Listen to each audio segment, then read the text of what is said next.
Welcome to News Insights Digital.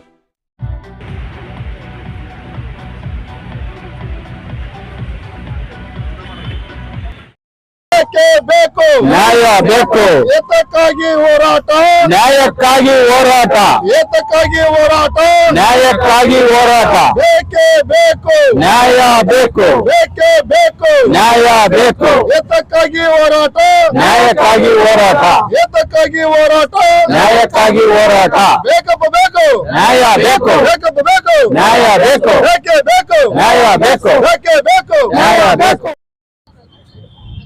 ಗ್ರಾಮೀಣ ವಿತರಕರು ಅಂತ ನಾವು ಹೊಸದಾಗಿ ಏನು ಪ್ರಾರಂಭ ಮಾಡಿದ್ವಿ ಗ್ಯಾಸ್ ಏಜೆನ್ಸಿನ ಮಾಡೋ ತಿಪ್ಪಣ್ಣ ಗ್ರಾಮೀಣ ವಿತರಕ ಫೆಡರೇಷನ್ನ ಪ್ರೆಸಿಡೆಂಟ್. ಗ್ರಾಮೀಣ ವಿತರಕರು ಅಂತೇಳಿ ಹೊಸದಾಗಿ ಏನು ಪ್ರಾರಂಭ ಮಾಡಿದ್ವಿ, ನಮಗೆ ಇದರಲ್ಲಿ ನಿಯಮಾನುಸಾರ ಗ್ಯಾಸ್ ಏಜೆನ್ಸಿ ನಾವು ಗ್ಯಾಸ್ ಸಿಲಿಂಡರ್ ಸಪ್ಲೈ ಮಾಡೋದು ಅಂತ ತಿಳ್ಕೊಂಡು ಓಪನ್ ಮಾಡಿದ್ವಿ. ಆದರೆ ಓಪನ್ ಮಾಡಿದ ನಂತರದಲ್ಲಿ ಗೊತ್ತಾಯಿತು ಗ್ರಾಮೀಣ ವಿತರಕರು ಅಂತೇಳಿ ನಮಗೆ ನೇಮಕ ಮಾಡಿದ ಜಾಗದಲ್ಲಿ ಆಗಲೇ ಬೇರೆಯವರು ಗ್ಯಾಸ್ ಕನೆಕ್ಷನ್ ಕೊಟ್ಬಿಟ್ಟಿದ್ದಾರೆ. ಅಲ್ಲಿ ನಾವು ಯಾವುದೇ ಹೊಸ ಗ್ರಾಹಕರಿಗೆ ಗ್ಯಾಸ್ ಕನೆಕ್ಷನ್ ಕೊಡೋಕ್ಕೆ ಸಾಧ್ಯ ಇಲ್ಲ ಅಂತ. ಗ್ಯಾಸ್ ಕನೆಕ್ಷನ್ ಕೊಡೋದಕ್ಕೆ ಹೋದರೆ ಆಗಲೇ ಇದೆ ಗ್ಯಾಸ್ ಅವ್ರ ಮನೆಯಲ್ಲಿ. ಆ ನಿಯಮ ಮೀರಿ ದೂರದಿಂದ ನಗರ ವಿತರಕರು, ಹಳೆ ವಿತರಕರು ಗ್ಯಾಸ್ ಕನೆಕ್ಷನ್ ಕೊಟ್ಬಿಟ್ಟಿದ್ದಾರೆ. ನಮಗೆ ಯಾವುದು ಕೊಡೋಕ್ಕಾಗಲಿಲ್ಲದಕ್ಕೆ ನಾವು ಮನವಿ ಕೊಟ್ವಿ ಗ್ಯಾಸ್ ಕಂಪ್ನಿಗೆ ಮತ್ತು ಪೆಟ್ರೋಲಿಯಂ ಕಾರ್ಪೊರೇಷನ್ ಮಿನಿಸ್ಟ್ರಿಗೆ ಕೊಟ್ವಿ. ಅವರು ಏನು ಹೇಳಿದರು, ನಿಯಮ ಪ್ರಕಾರ 15 ಕಿಲೋಮೀಟರ್ ಮಾತ್ರ ಸಪ್ಲೈ ಮಾಡಬೇಕು, ಅದರಿಂದ ಹೊರತಾಗಿ ನಿಮ್ಮನ್ನ ಅಪಾಯಿಂಟ್ ಮಾಡಿರೋದು ಆ ಭಾಗದಲ್ಲಿ ನೀವು ಕೊಡಬೇಕು, ಅವ್ರು ಬಂದು ಕೊಡಂಗಿಲ್ಲ ಅಂತ ನಿಯಮ ಇದೆ.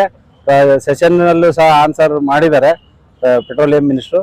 ಅದರಿಂದ ಅದನ್ನ ಬಿಟ್ಟು ಯಾರು ಹೋಗ್ತಾ ಇಲ್ಲ ಅಂತ ಹೇಳಿದ್ರು ಅವರು. 15 ಕಿಲೋಮೀಟರ್ ವ್ಯಾಪ್ತಿ ಮೇಲೆ ಯಾರು ದಾಟಿ ಹೋಗಿ ಗ್ಯಾಸ್ ಕನೆಕ್ಷನ್ ಕೊಟ್ಟಿಲ್ಲ, ರೀಫಿಲ್ಲು ಕೊಡ್ತಾ ಇಲ್ಲ ಅಂತ ಹೇಳ್ತಾರೆ. ಉತ್ತರ ಅದೇ ಇದೆ, ನಿಯಮನೂ ಅದೇ ಥರ ಇದೆ, ಯೂನಿಫೈಡ್ ಗೈಡ್ಲೈನು ಅದೇ ಥರ ಇದೆ. ಆ ನಿಯಮನ ಯಾವುದೇ ಅಧಿಕಾರಿ ಫಾಲೋ ಮಾಡಲ್ಲ, ಯಾವುದೇ ಹಳೆ ವಿತರಕರು ಫಾಲೋ ಮಾಡಲ್ಲ. ಅದರಿಂದ ನಮಗೇನು ಸಿಗಬೇಕು, ನಮ್ಮನ್ನ ಯಾಕೆ ಅಪಾಯಿಂಟ್ ಮಾಡಿದ್ರು ಆ ಉದ್ದೇಶ ಈಡೇರಿಲ್ಲ. ಆ ಉದ್ದೇಶ ಈಡೇರಿಸಿ ಅಂತ ಕೇಳಿದ್ರೆ ಇವಾಗ ಮಾಡ್ತೀವಿ, ನಾಳೆ ಮಾಡ್ತೀವಿ, ಮುಂದಿನ ತಿಂಗಳು ಮಾಡ್ತೀವಿ, ಇನ್ನೂ 15 ದಿವಸ, ತಿಂಗಳು, ಈ ಥರದ ಕಾಲ ತಳ್ತಾ ಬಂದಿರೋದ್ರಿಂದ 6 ವರ್ಷದಿಂದ ನಾವು ಬಂಡವಾಳ ಹಾಕಿ ನಮ್ಮ ಕೆಲಸ ಕಾರ್ಯಗಳು ಬಿಟ್ಟು ಇದನ್ನೇ ನಂಬ್ಕೊಂಡು ಆ ಕಡೆ ಬೇರೆ ಕೆಲಸನೂ ಮಾಡಿದೆ, ಈ ಕೆಲಸದಲ್ಲೂ ತಲ್ಲೀನರಾಗದೆ ಯಾವುದೇ ಸಹಕಾರ ಸಿಗದೆ ಈ ಹೋರಾಟಕ್ಕೆ ನಾವು ಇಳಿದೀವಿ. ಈ ಹೋರಾಟ ಯಾವುದಕ್ಕೆ ಅಂದರೆ 15 ಕಿಲೋಮೀಟರ್ ವ್ಯಾಪ್ತಿನಲ್ಲಿ ನಮಗೇನು ಗೈಡ್ಲೈನ್ ಪ್ರಕಾರ ನಮ್ಮನ್ನ ಅಪಾಯಿಂಟ್ ಮಾಡಿರೋ ಅಲ್ಲಿ ಇರೋ ಗ್ರಾಹಕರನ್ನ ನಮಗೆ ವರ್ಗಾಯಿಸಬೇಕು.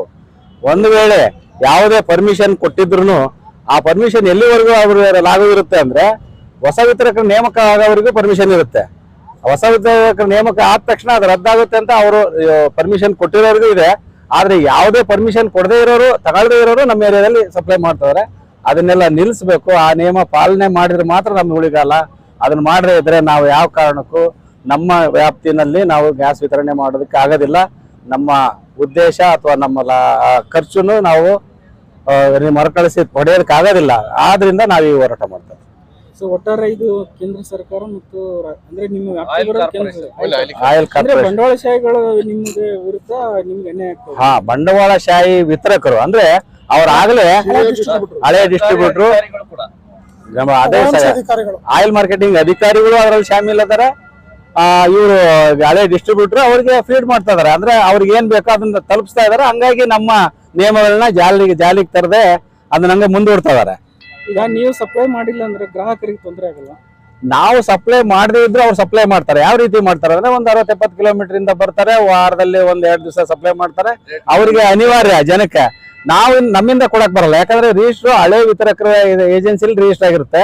ಆ ವಿತರಕರಿಂದ ಯಾವುದೇ ಕಾರಣಕ್ಕೂ ನಮಗೆ ಟ್ರಾನ್ಸ್ಫರ್ ಆಗದಂಗೆ ಅವ್ರ ಗ್ರಾಹಕರು ಕೇಳಿದ್ರು ಟ್ರಾನ್ಸ್ಫರ್ ಕೊಡದಂಗೆ ಸತಾಯಿಸ್ತಾರೆ. ಆಮೇಲೆ ಒಂದ್ಸರಿ ಹೋಗ್ತಾರೆ ಇವರು ಗ್ರಾಹಕರು, 2 ಸರಿ ಹೋಗ್ತಾರೆ, ಅವರೇ ತಂದು ಕೊಡ್ತಾರೆ. 50-100 ರೂಪಾಯಿ ಹೋದ್ರಷ್ಟಿಗೆ ಅವ್ರ ಹತ್ರನೇ ತಗೊಳ್ತೀವಿ ಅಂತ ತಗೊಳ್ತಾರೆ. ಹಿಂಗಿದೆ ಅವರು. ಸೊ ಒಟ್ಟಾರೆ ಪ್ರಕಾರ ನಿಮ್ಗೆ 15 ಕಿಲೋಮೀಟರ್ ವ್ಯಾಪ್ತಿ ಮಾಡ್ತಾರೆ, ಈ ಅಧಿಕಾರಿಗಳು ಮಾಡ್ತಾರೆ. ಶುರು ಮಾಡುವಾಗ ನೀವು ಇಮಿಡಿಯೇಟ್ ಮಾಡ್ರಿ ಅಂತ ನಾವು ಎಲ್ಲಾ ಈ ಲೈಸೆನ್ಸ್ಗಳು ಎಲ್ಲ ಪಡೆಯೋದಕ್ಕೆ, ಗೋಡೌನ್ ಕಟ್ಟೋದಕ್ಕೆ, ಆಫೀಸ್, ಶೋರೂಮ್, ಇನ್ಫ್ರಾಸ್ಟ್ರಕ್ಚರ್, ಗಾಡಿಗಳನ್ನ ತಗೊಳಕ್ಕೆ ಅವಸರದಲ್ಲಿ ತಗೊಂಡ್ವಿ. ಎಲ್ಲ 1-2 ಪಟ್ಟು ಖರ್ಚು ಮಾಡಿದ್ವಿ. ಓಪನ್ ಮಾಡೋವರೆಗೂ ಮಾತ್ರ ನಮ್ಗೆ ಒತ್ತಡ ಮಾಡಿದ್ರು. ಓಪನ್ ಮಾಡಿದ ಮೇಲೆ ಅವ್ರದ್ದು ಯಾವುದೇ ನಿಯಮ ಪಾಲನೆ ಮಾಡ್ತಾ ಇಲ್ಲ.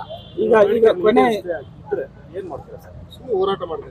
ಈ ಬೇಡಿಕೆ ಈಡೇರಿಸ್ತಿದ್ರೆ ನಾವು ನಮ್ಮ ಈಗಿನ ಹೋರಾಟ ಫ್ರೀಡಂ ಪಾರ್ಕ್ ಅಲ್ಲಿ ಇದೆ. ನಾವು ನಮ್ಮ ಆಫೀಸ್ ಮುಂದೆನೆ ಹೋರಾಟ ಮಾಡಿದ್ರೆ ಅವ್ರ ಗಮನ ಅಲ್ಲಿಗೂ ಬರ್ಲಿಲ್ಲ ಆದ್ರೆ ಮತ್ತೆ ಪೆಟ್ರೋಲಿಯಂ ಮಿನಿಸ್ಟ್ರಿಗೆ ಇನ್ನೊಂದ್ಸರಿ ರಿಮೈಂಡ್ ಮಾಡಿ ಅದ್ಯಾವುದೂ ಆಗಲಿಲ್ಲದ ಕಾಲಕ್ಕೆ ನಮ್ಮ ಗ್ರಾಮದಲ್ಲಿ ನಮ್ಮ ವ್ಯಾಪ್ತಿನಲ್ಲಿ ಯಾವ ವಿತರಕರು ಬಂದು ಅಕ್ರಮವಾಗಿ ಏನು ಸರಬರಾಜು ಮಾಡ್ತಾರೋ ಅದನ್ನ ತಡೆ ಹಿಡಿದು ಕಾನೂನಿಗೆ ಒಪ್ಪಿಸಿ ಆ ನಿಯಮಗಳನ್ನ ಪಾಲನೆ ಮಾಡಲೇಬೇಕು ಅಂತೇಳಿ ಗಾಡಿ ನಿಲ್ಲಿಸೋ ವ್ಯವಸ್ಥೆ ನಾವು ಮಾಡ್ತೀವಿ, ಒತ್ತಡ ತರ್ತೀವಿ.